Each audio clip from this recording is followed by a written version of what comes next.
Hello, ലോകത്തിലെ തന്നെ ഏറ്റവും ഭയപ്പെടുത്തുന്ന ഒരു ജയിലിന്റെ കഥ നമ്മൾ ഇന്നൊന്ന് പരിശോധിക്കാൻ പോകുകയാണ്. ഇതൊരു കെട്ടുകഥയൊന്നും അല്ല കേട്ടോ. അക്ഷരാർത്ഥത്തിൽ നിങ്ങളെ ഞെട്ടിക്കുന്ന കുറച്ച് സത്യങ്ങളാണ് നമ്മൾ ഈ എക്സ്പ്ലെയിനറിലൂടെ നോക്കാൻ പോകുന്നത്. ആ പഴയ കാലത്തെ തണുത്തുറഞ്ഞ ഇരുട്ടിലേക്ക് നമുക്കൊന്ന് പോയി നോക്കിയാലോ.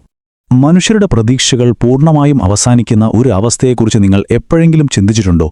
അവിടെ എന്തായിരിക്കും സംഭവിക്കുക? നമ്മൾ പലതരം ജയിലുകളെക്കുറിച്ചും അവിടെ നിന്ന് രക്ഷപ്പെട്ടവരെക്കുറിച്ചും ഒക്കെ കേട്ടിട്ടുണ്ട്. പക്ഷെ പ്രതീക്ഷയുടെ ഒരു ചെറിയ വെളിച്ചം പോലും ഇല്ലാത്തൊരിടത്തെക്കുറിച്ച് ഒന്ന് ആലോചിച്ച് നോക്കൂ. അക്കാലത്ത് ഈ ജയിലിന്റെ പേര് കേൾക്കുമ്പോൾ തന്നെ ആളുകൾക്ക് പേടിയായിരുന്നു. കാരണം അതൊരു സാധാരണ ജയിലായിരുന്നില്ല. പ്രതീക്ഷകൾ മുഴുവൻ കുഴിച്ചു മൂടപ്പെടുന്ന ശരിക്കും ഒരു ശവപ്പറമ്പായിരുന്നത്. ഭൂമിശാസ്ത്രപരമായി നോക്കുകയാണെങ്കിൽ വളരെ ഒറ്റപ്പെട്ട ഒരു ദ്വീപായിരുന്നു ഇത്. കരയിൽ നിന്നും ഒരുപാട് ദൂരെ, ചുറ്റും മരവിപ്പിക്കുന്ന തണുപ്പുള്ള കടൽവെള്ളം മാത്രം. സത്യം പറഞ്ഞാൽ ഈ ദ്വീപിന്റെ ആ ഏകാന്തത തന്നെയായിരുന്നു അവിടുത്തെ ഏറ്റവും വലിയ തടവറ. ആ തണുത്തുറഞ്ഞ കടലിലേക്ക് ചാടി രക്ഷപ്പെടാൻ ശ്രമിച്ച ഒരാൾ പോലും പിന്നീട് ജീവനോട് തിരിച്ചു വന്നിട്ടില്ല എന്നതാണ് ഏറ്റവും ഭയപ്പെടുത്തുന്ന കാര്യം. പ്രകൃതി തന്നെ അവർക്ക് ചുറ്റുമൊരുക്കിയ ഒരു കൂറ്റൻ മതിലായിരുന്നു ആ കടൽ. ഈ സംഭവങ്ങളുടെ ഒരു നാൾവഴി എങ്ങനെയായിരുന്നു എന്ന് നമുക്ക് പെട്ടെന്നൊന്ന് നോക്കാം. 1940കളിലെ ആ നോ എസ്കേപ്പ് അഥവാ രക്ഷപ്പെടാൻ കഴിയില്ല എന്ന കർശന നിയമത്തിൽ തുടങ്ങി ഭയപ്പെടുത്തുന്ന മഴയുള്ള രാത്രിയിലൂടെ കടന്ന് വർഷങ്ങൾക്ക് ശേഷം ഈ ജയിൽ അടച്ചുപൂട്ടുന്നതും ഒടുവിൽ ഇന്നവിടെ എത്തുന്ന വിനോദസഞ്ചാരികളെ ഭയപ്പെടുത്തുന്ന അദൃശ്യ ശബ്ദങ്ങൾ വരെ എത്തുന്നൊരു ടൈം ലൈനാണ് നമ്മൾ നോക്കുന്നത്. 1940കളിലാണ് ഈ ജയിലിന്റെ ഏറ്റവും ഇരുണ്ട കാലം തുടങ്ങുന്നത്. അവിടെ കൊണ്ടുവരുന്ന തടവുകാർക്ക് ഒരേ ഒരു നിയമം മാത്രമേ ഉണ്ടായിരുന്നുള്ളൂ: ഇവിടുന്ന് ജീവനോടെ രക്ഷപ്പെടാൻ കഴിയില്ല. അതൊരു വെറും ഭീഷണിയായിരുന്നില്ല, ഒരു നഗ്നമായ സത്യമായിരുന്നു.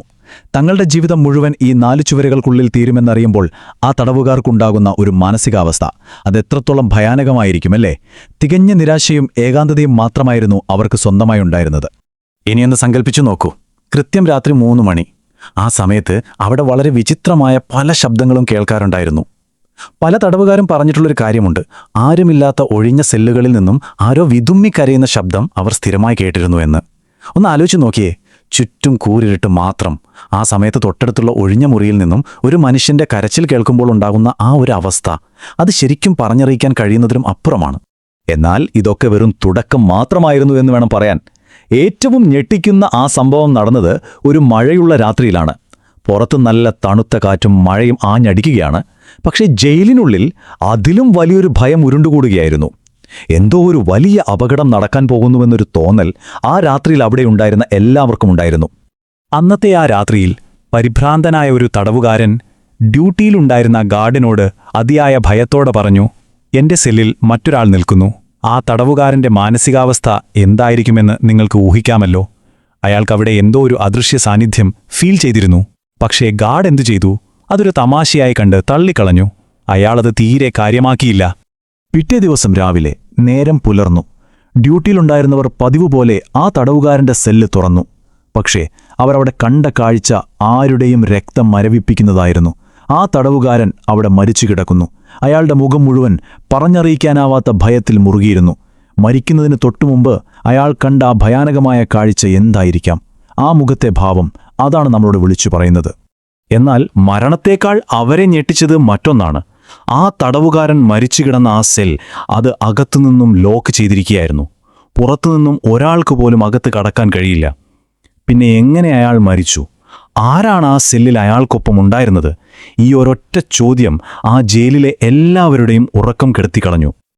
ഈ ഒരു മരണത്തിന് ശേഷം ജയിലിൽ കാര്യങ്ങൾ കൈവിട്ടു പോകാൻ തുടങ്ങി. വിചിത്രമായ സംഭവങ്ങൾ തുടരെ ഉണ്ടായിക്കൊണ്ടിരുന്നു. പലർക്കും ഇരുട്ടിൽ നിഴൽ രൂപങ്ങൾ കാണാൻ തുടങ്ങി. ചിലർക്കാകട്ടെ അവരുടെ പേര് പറഞ്ഞാരോ വിളിക്കുന്ന ശബ്ദം കേൾക്കാം. ആരുമില്ലാത്ത ഇടനാഴികളിൽ നിന്നും തങ്ങളെ നോക്കി ആരോ വിളിക്കുന്ന ആ അദൃശ്യ ശബ്ദങ്ങൾ, അത് തടവുകാരെ മാത്രമല്ല, അവിടെ ജോലി ചെയ്തിരുന്ന ഗാർഡുകളെ പോലും ശരിക്കും പേടിപ്പിച്ചു.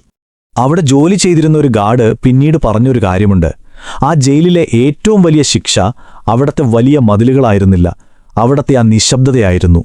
ഭയമെന്ന് പറയുന്നത് നമ്മൾ കാണുന്ന കാഴ്ചകളോ കേൾക്കുന്ന ശബ്ദങ്ങളോ മാത്രമല്ല, നമ്മുടെ ഉള്ളിലേക്ക് തുളച്ചു കയറുന്ന ആ ശൂന്യമായ നിശബ്ദത കൂടിയാണല്ലേ. ആ നിശബ്ദതയിൽ അവർ കേട്ടത് അവരുടെ തന്നെ പേടിയുടെ ശബ്ദങ്ങളായിരുന്നു. അങ്ങനെ കുറേ കാലം കടന്നുപോയി. വർഷങ്ങൾക്ക് ശേഷം ആ ജയിൽ എന്നേക്കുമായി അടച്ചുപൂട്ടി. ഇരുമ്പഴികളൊക്കെ തുരുമ്പെടുത്തു. ആ മതിലുകൾക്കുള്ളിൽ മനുഷ്യരുടെ സാന്നിധ്യം തന്നെ ഇല്ലാതായി. പക്ഷേ ആ സ്ഥലം പൂർണ്ണമായും ശാന്തമായോ? ഔദ്യോഗികമായി ആ ജയിൽ പൂട്ടിയെങ്കിലും അവിടെയുണ്ടായിരുന്ന ആ ഭയാനകമായ അന്തരീക്ഷവും ആ മരണങ്ങളുടെ കഥകളും ഒരിക്കലും ആ ദ്വീപിൽ നിന്നും വിട്ടുപോയിരുന്നില്ല. നമ്മൾ ഈ കഥയുടെ ഇപ്പോഴത്തെ അവസ്ഥയിലേക്ക് വരികയാണ്. ഇന്നും ആ ദ്വീപിലേക്ക് പോകുന്ന വിനോദസഞ്ചാരികളുണ്ട്. ആരുമില്ലാത്ത ഒഴിഞ്ഞ കോറിഡോറുകളിൽ ഇപ്പോഴും കാൽപ്പെരുമാറ്റങ്ങൾ കേൾക്കാറുണ്ടെന്നാണ് അവർ പറയുന്നത്. ചില രാത്രികളിൽ കാലപ്പഴക്കം ചെന്ന് അടഞ്ഞുകിടക്കുന്ന സെല്ലുകളിൽ നിന്നും ഇപ്പോഴും ആരോ സഹായം ചോദിച്ച് കരയുന്ന ശബ്ദം കേൾക്കാമത്രേ. ആ പഴയ കാലത്തെ തടവുകാരുടെ ആത്മാക്കൾ ഇപ്പോഴും അവിടെ തന്നെ കുടുങ്ങിക്കിടക്കുകയാണോ എന്ന് തോന്നിപ്പോകും. മനുഷ്യരുടെ പ്രതീക്ഷകൾ അവസാനിച്ച, ഭയം മാത്രം ബാക്കിയായ ആ ജയിലിന്റെ കഥ നമ്മൾ ഈ എക്സ്പ്ലെയിനറിലൂടെ മനസ്സിലാക്കി. അങ്ങനെയെങ്കിൽ എനിക്കിപ്പോൾ നിങ്ങളോടൊരു കാര്യം ചോദിക്കാനുണ്ട്. അദൃശ്യമായ ശബ്ദങ്ങൾ ഇപ്പോഴും സഹായത്തിനായി യാചിക്കുന്ന, ആരുമില്ലാത്ത ആ ഒഴിഞ്ഞ കോറിഡോറുകളിലൂടെ ഒറ്റയ്ക്കൊന്ന് നടക്കാൻ നിങ്ങൾ ധൈര്യപ്പെടുമോ?